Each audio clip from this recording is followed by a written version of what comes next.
Safety Committee. Thank you, President.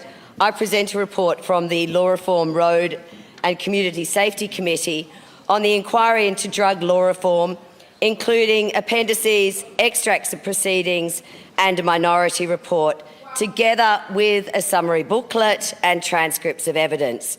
I move that these papers do lie on the table and the report be published. Papers do lie on the table and the report be published. Those that opinion say aye. Aye. Contrary, no. I think the ayes have it. Ms Patten. President, I move that the Council take note of the report, and in doing so I would like to recognise that this is a very significant report in weight, but also in the thoughtfulness and the work that was done here. I do attest that this is probably one of the most comprehensive parliamentary reports ever undertaken into drug policy and drug legislation in Victoria, possibly in the nation. Nearly 600 pages, 49 recommendations, and for the benefit of many, an abbreviated summary book of just 50 pages. I'm very pleased with the depth and the breadth of the analysis that was undertaken by this committee, and obviously this wouldn't have been possible without the extraordinary staff.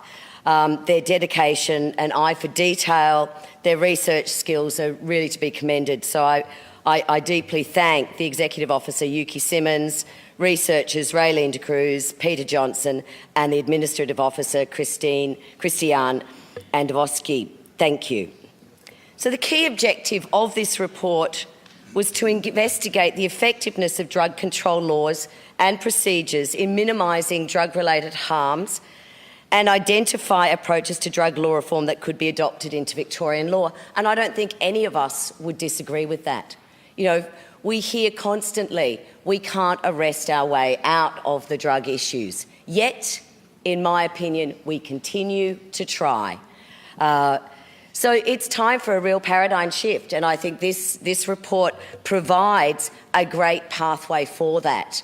And it reflects the evidence that we received from the many peak organisations and experts and families who gave evidence to our committee.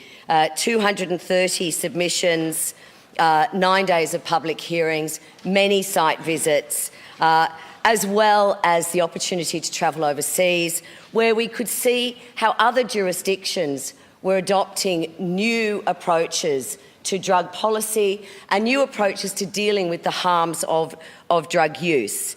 So we travelled to Geneva, Lisbon, London, Vancouver, Denver, Sacramento and Wellington. And I think while this week we will hear much negative coverage about politicians, and there will be much bloodletting, no doubt, in this place. For me, this report exemplifies what we're here for.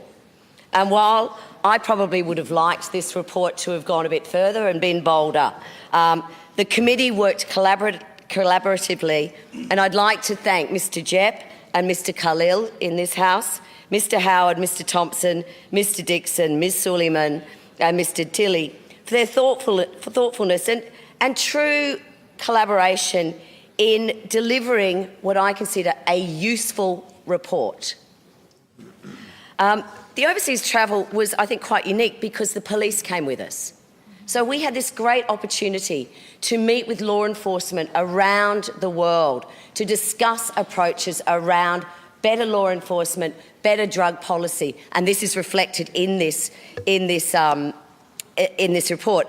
And just in the minute or so I've got left, I'd like to just mention there's 49 recommendations here, and I think they are a root and branch systematic approach to how we can improve the lives of Victorians and how we can change the approach that we take to drugs that is not working. We are arresting more and more people.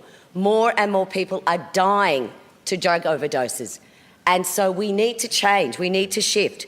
One of the main recommendations, and I think a really fulsome recommendation, is we have always operated under three pillars of harm minimisation. That is supply reduction, demand reduction and harm reduction.